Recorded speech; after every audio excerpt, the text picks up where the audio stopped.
What's going on, dudes? Welcome to the channel. I'm Quitty Bags, and today, my dudes, I'm going to be teaching you all about the best weapons and the enchantments for these weapons in Minecraft 1.18. So stick around if you guys are interested. Also, my dudes, if you're new to the channel, don't forget to smash sub. I'd really appreciate the support. And also, don't forget to smash like. Let's get started. Alright, so in this box, we have a variety of weapons we're going to be going over today, from the sword, to the axe, to the trident, to the shield, to the bows, to the crossbows. So let's go ahead and start it off with the swords. So we have two different variants of swords here, and we're going to be talking about them today. So we have the smite sword, and we have the sharpness 5 sword. So the difference between sharpness 5 and smite, sharpness 5 is going to be better attack damage on any mob you fight. So as we can see here, we have 11 attack damage versus the smite 5, which is an 8 attack damage. Now, that being said, smite works better on undead mobs. So for example, the wither for skeletons, things like that is going to be stronger against.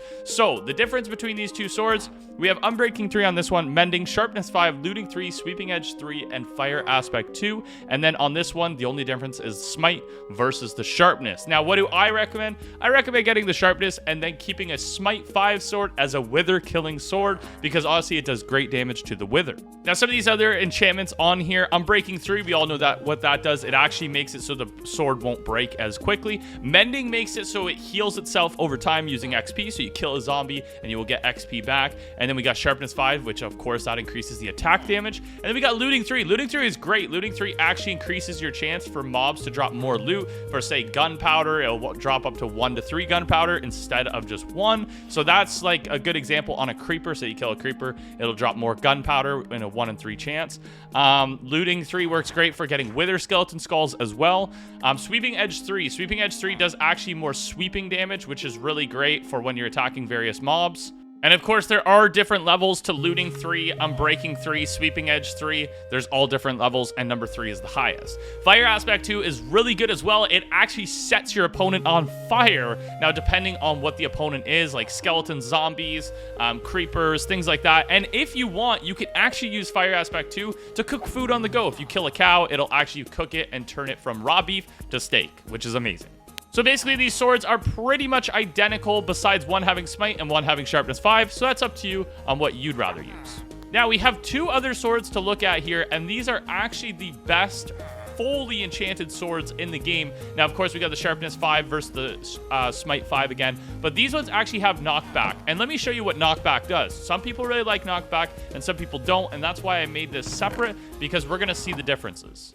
Now here we have an innocent villager, and we're going to be testing the knockback versus non-knockback. So this is not knockback. As you can see, it made him jump about 1 to 2 blocks here.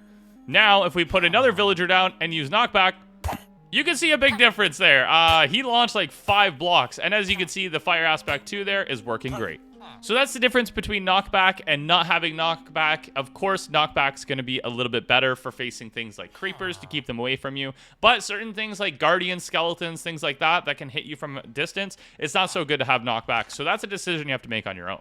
Moving into the axes here, we have the netherite sharpness 5 axe, and then we have, of course, the smite 5 axe. Now, obviously, this is the same thing. Again, it's totally up to you guys on what you guys want to set up here. Now, this axe actually has unbreaking 3, mending, and sharpness 5. It's set up for combat. Like I said, again, for the undead, if smite 5 is better. But if you're facing just in general mobs, this is going to be a lot better, because 13 attack damage. That is huge. That is absolutely massive compared to the 11 of the sword. So just one thing to consider. And yes, axes do take longer to attack. Like, you got to make sure you aim your attacks up, but they do hecka damage like that.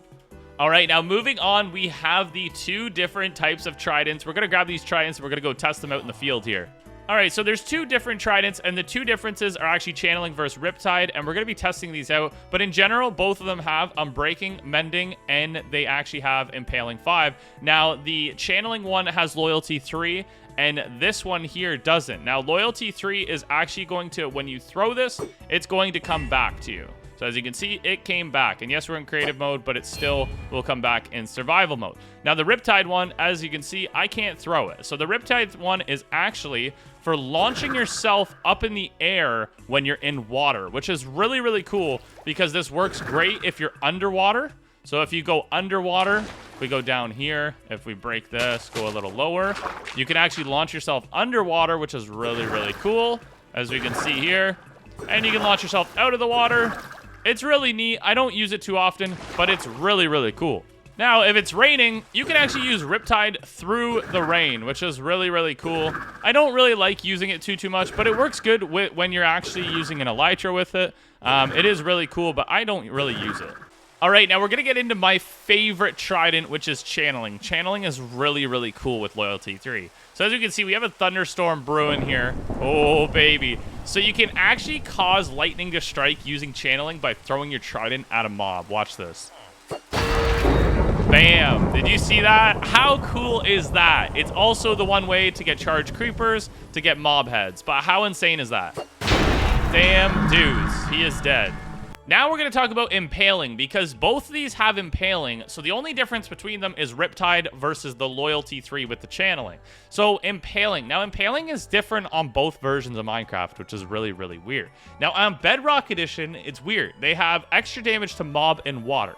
So if you're in the water and you hit a mob in the water, apparently it's going to do extra damage.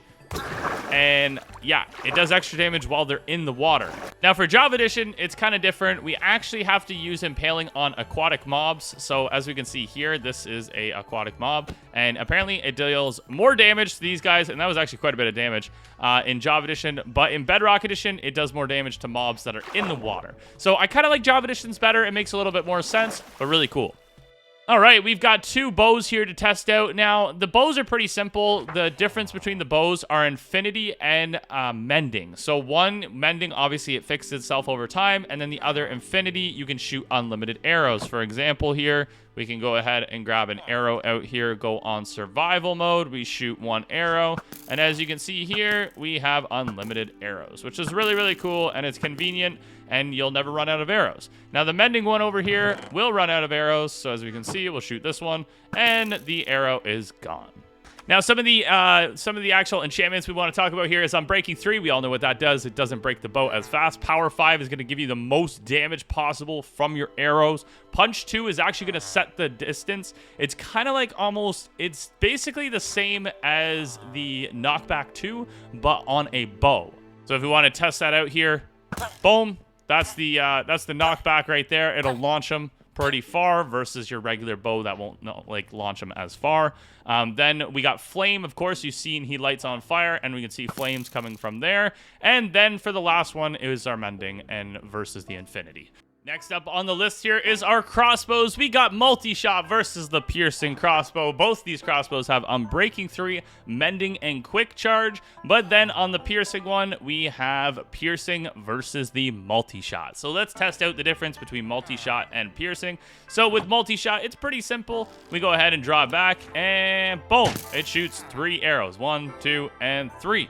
Instead of your regular crossbow that shoots 1 arrow at a time. Now remember, that only uses 1 arrow out of your inventory, which is very convenient. Now piercing is kind of cool. Now you can't have both Multi-Shot and Piercing on the same bow. I kind of wish you did. I don't know why they didn't, but I don't know. Guess it makes sense. Piercing is basically going to shoot here, and as you can see, I shot through that cow to the next cow. So technically this cow just took an arrow straight through it.